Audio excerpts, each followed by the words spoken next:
Hola tout le monde, j'espère que vous allez bien. Bon, aujourd'hui on est là pour l'épisode 4 de One Piece Netflix. Un épisode dont je résumerai quelque chose genre, je préfère ça.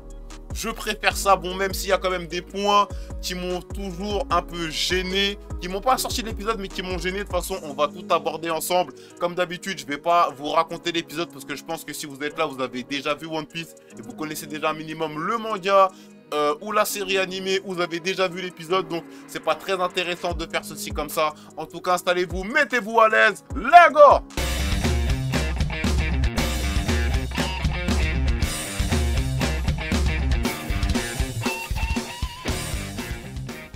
Bon, concernant l'épisode 4, moi ce que je trouve déjà, un premier point que j'aimerais aborder, c'est Kuro, il est toujours aussi efficace, il a du charisme.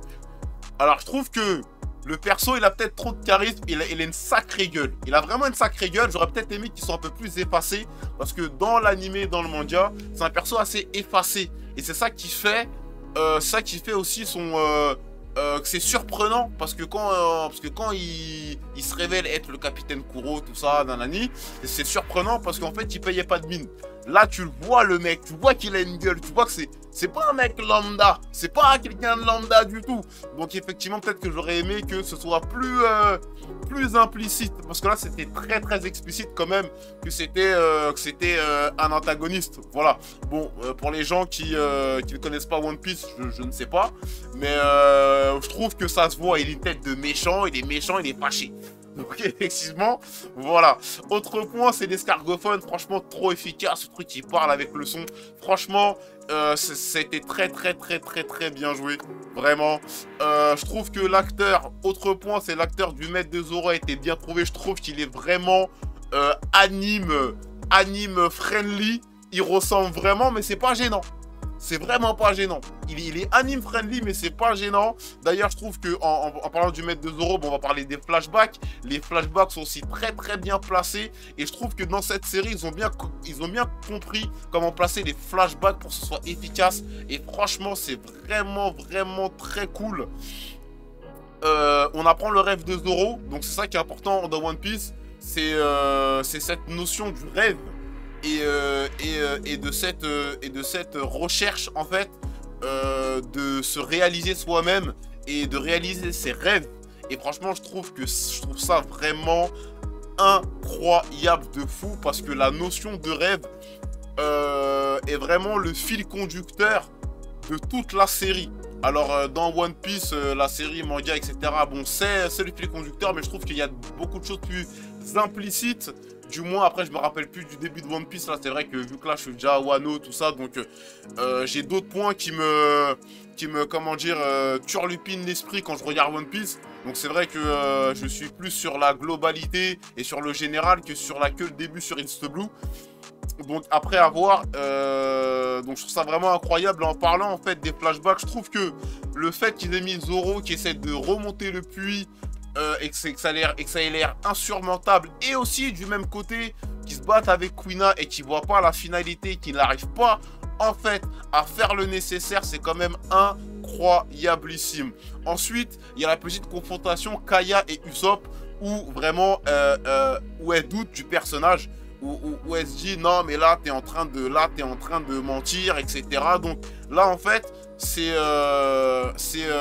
Kaya qui se rend compte et qui commence en fait à croire et à voir ce que les autres villageois et ce que Kuro dit sur Usopp, au lieu de croire au lieu de croire en elle et de croire en son ressenti et sa relation avec Usopp.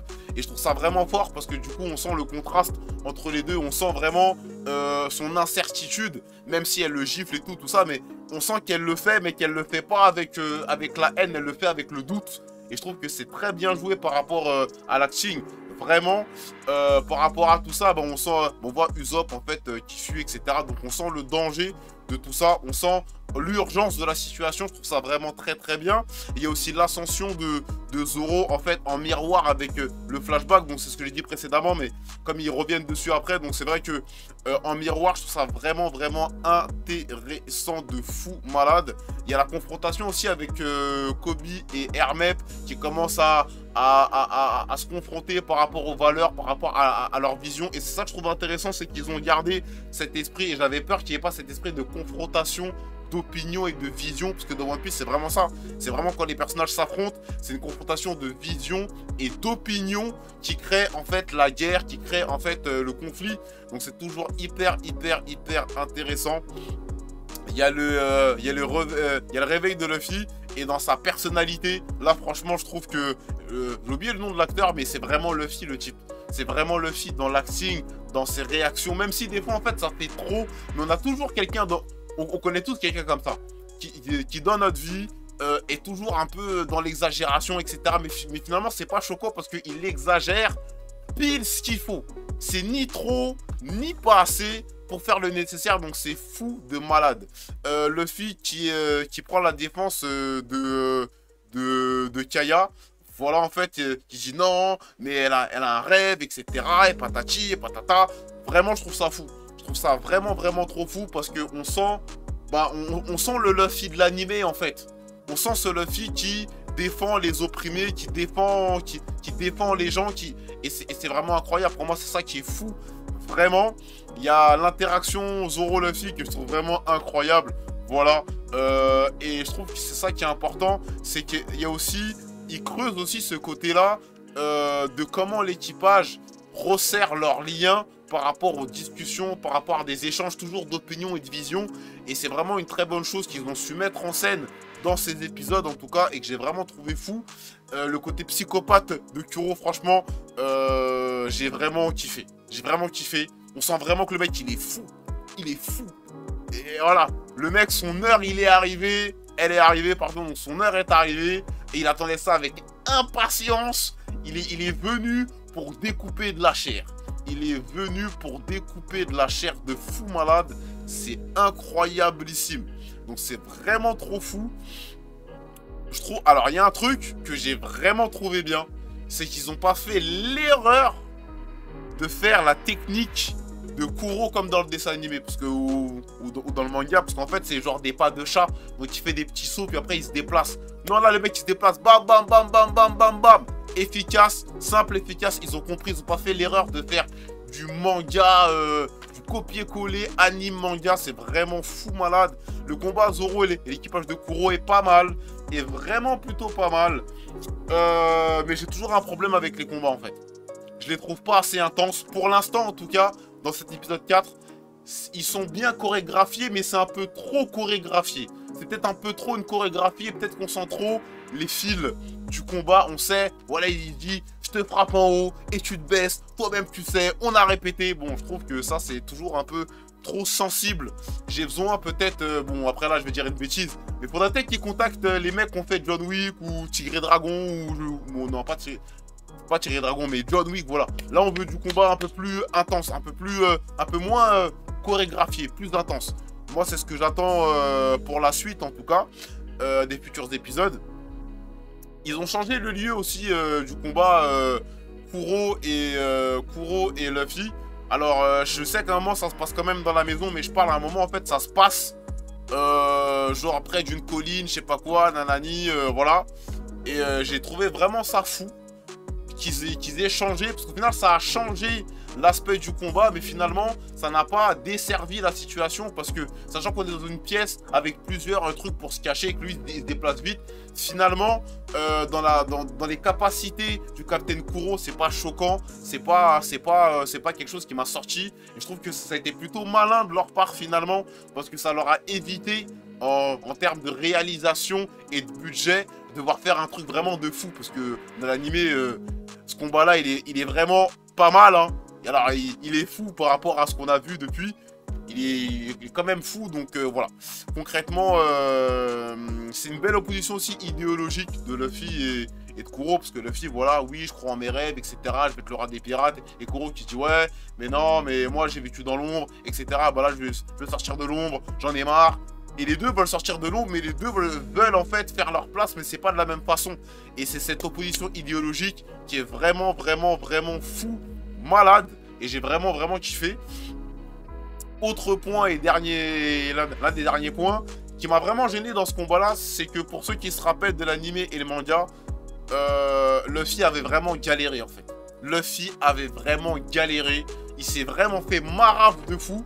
Et après s'être fait marave de fou, il s'est relevé et utilisé le truc du son pour le repérer.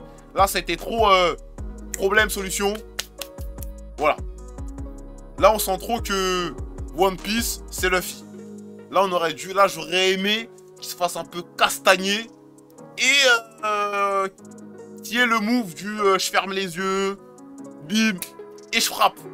J'aurais bien aimé qu'il y ait ça.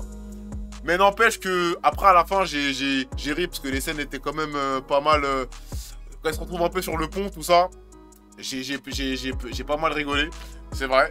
Et ils ont fini l'épisode avec Ouillard. Donc franchement, je crois que dans le dessin animé, après, à part Bills no Sake dans l'épisode 1, je crois, ils avaient pas mis de musique de l'animé. Je trouve ça vraiment très très malin. Très malin. Si, je crois qu'ils l'ont mis à un moment. C'était quand Luffy part avec Zoro après qu'ils soient retrouvés. Après que Zoro soit sorti du puits et que Luffy soit réveillé. Donc voilà. J'ai trouvé ça très bien. Donc c'est très malin qu'ils mettent des musiques du dessin animé par parcimonie. Parce que ça permet de pas faire du animé like en fait. Et que ça permet de créer en fait sa propre âme par rapport à cette série. Même si c'est une adaptation, mais ça permet de lui créer sa propre identité et sa propre en fait vie. Et je trouve ça vraiment incroyable.